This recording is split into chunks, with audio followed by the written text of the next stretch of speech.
Hey guys, it's Dave. Welcome back to the channel. Today I wanted to take a look at AST SpaceMobile. They've been in the news a lot lately. I know they have a lot of fans out there on the internet, also a lot of bears as well, and I thought it'd be a great time to check in with the company, see how they're doing, how much progress they've made, and if this is a good time to buy. So before we dive into the stock, let's take a look at a brief overview of what AST SpaceMobile does, how they got to today, and a little bit of the history on the company. If you aren't familiar with AST SpaceMobile, they have risen to popularity among space investors for being the only publicly traded company pursuing satellite-to-phone technology. The stock has not performed too well for investors since going public, but then again, the difficult truth is that not many SPACs have. There are definitely still many bulls out there who believe there are brighter days to come for AST though. While SpaceX with their Starlink version 1 satellites has been focused on providing connectivity through an antenna on the ground to homes, offices, airplanes, and cruise ships, AST has been looking to cut out the middleman of an antenna and connect directly to regular smartphones via currently available broadband spectrum. Now, this isn't to say that nothing along these lines currently exists. Specialized satellite phones have been around for quite a long time, but those had the limitation of requiring special hardware and not being normal phones for everyday people. Likewise, some phone manufacturers have been taking steps to provide emergency satellite service to regular phones, but these services are mostly limited to slow-speed emergency calls and texts. Rocket Lab shareholders who watch the channel will be very familiar with the Globalstar constellation that Rocket Lab is building out to provide just this emergency SOS service for Apple's next-gen iPhones. Chinese company Huawei is also working on facilitating a limited emergency SOS satellite-based system. The differentiating factor for AST here is that they offer full 4G LTE speeds direct to the phone via their satellites, not just limited SOS messages in times of emergencies. Instead, this would be more like offering a roaming package where if you go somewhere there are no cell towers, you immediately seamlessly pick up satellite-based internet services. They can provide this service through their gigantic Blue Walker 3 satellite with a 693 square foot antenna array. This stands in stark contrast to the smaller satellites being built out in massive constellations that have become popular, such as Starlink version 1 and Planet Labs Dove satellites.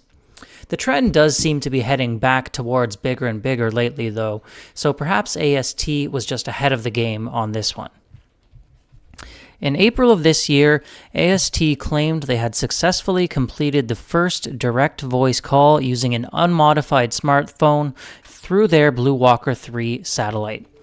Engineers from Vodafone, Rakuten, and AT&T participated in preparation and testing of the call, which used a standard Samsung Galaxy S22 smartphone.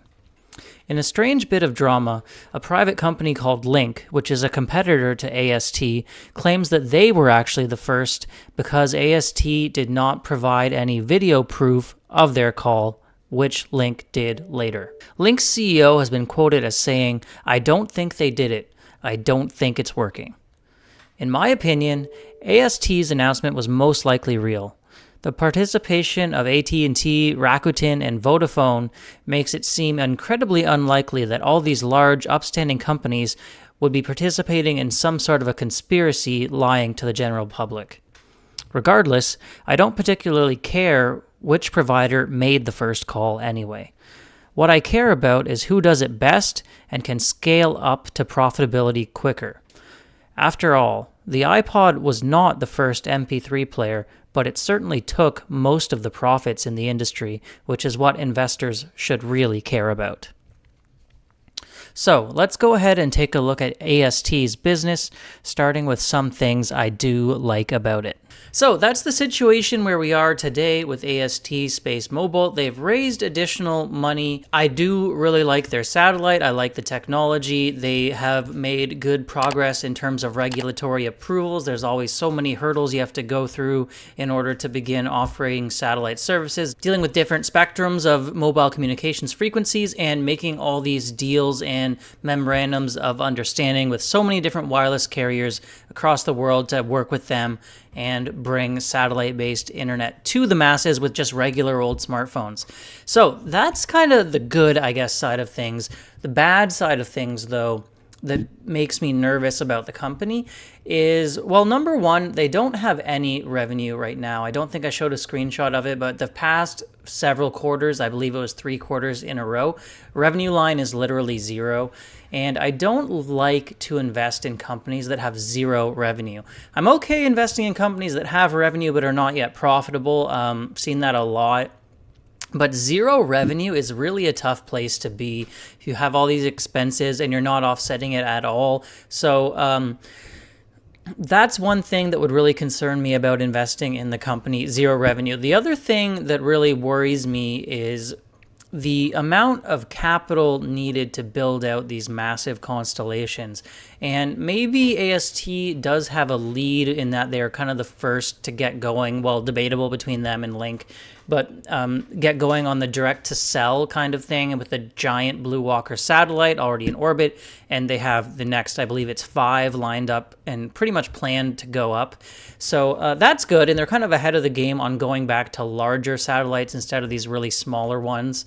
But we're talking now a lot about Starlink version 2 as opposed to version 1.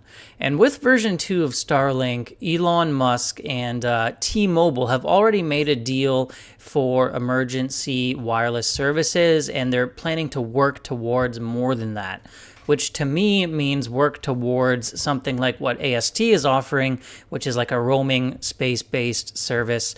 And that is where things get scary. As well, you have Amazon Kuiper coming online.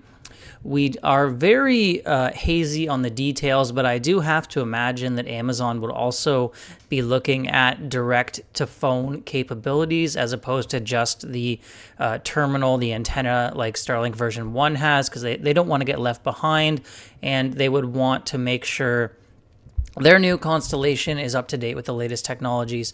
So, having said that, this business costs a lot of capital to get going. You have Amazon, one of the top companies in the world with a very solid balance sheet, a ton of money. The amount of money they're spending on Kuiper is absolutely amazing. It's like $10 billion on launch alone. Don't even get into, the manufacturing behind things. And then you have SpaceX, which is, backed by and owned by the richest man in the world. It has had so much venture capital money flooded into it. They already have the most satellites in orbit out of like everyone, any nation, any company in the world. They're kind of delayed on their Starlink V2 because that requires Starship to launch, and Starship has been, in the works for a while. They're making progress, but it'll still be a while before Starship is ready to launch their full V2 satellites. So to kind of mitigate that, they're now launching their Starlink V2 Mini, but they can't fit as much of those on a Falcon 9, so they're being delayed that way as well. So yes, SpaceX has their issues providing direct-to-phone service, and Amazon has been massively delayed. They don't have anything on orbit yet, but they're flooding tons of money into their Kuiper program. Then you have AST, which has raised $780 odd million to date, stacked up against 2 massive organizations that have like almost limitless capital. It's a very hard place to be, and I think the best way for them to make this work is if they can get that revenue stream coming in first before Amazon or Starlink version 2 starts providing service directly to phones, anything more than emergency SOS-based service. I think that's really their main shot. And because I'm a little bit worried about Starlink V2 and Kuiper and the vast amounts of resources they have, and also the fact that There's no revenue coming in yet for AST. They're still burning like $80 million or $40 million a quarter, something along those lines. Yes, they have raised capital, but still burning a lot, and they don't have the reserves of those other two absolute behemoths. For those reasons, I don't think I'm going to invest in it. I certainly hope that they do well, and I'm excited for the technology, excited for the company, and I hope any investors in the company are successful. I know there's a lot of arguments back and forth with the bulls and bears on this one. I'm certainly not going to take a short position in the company. Short interest is actually quite high. That's another thing I noticed. So if you're worried about a short squeeze, that could potentially happen with a company like AST. That's not something I look for when I'm investing. I want to have solid fundamentals, and I can see the cash growth in the company. I don't want to buy a company where, I'm hoping it'll go up because of short squeeze, not because of any intrinsic value. That's not what I do.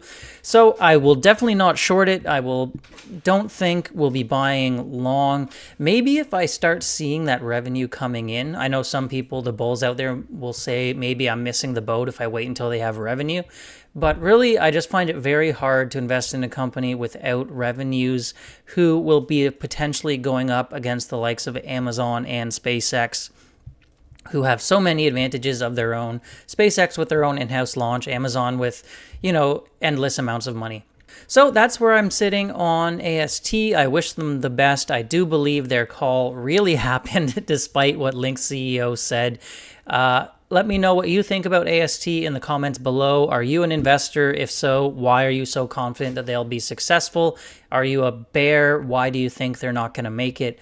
Let's continue the conversation down below. Thank you guys so much for watching. I hope you've enjoyed this video. If you haven't already, please click like and subscribe. I hope you have a great day, a great long weekend, and I'll see you in the next video. Bye for now.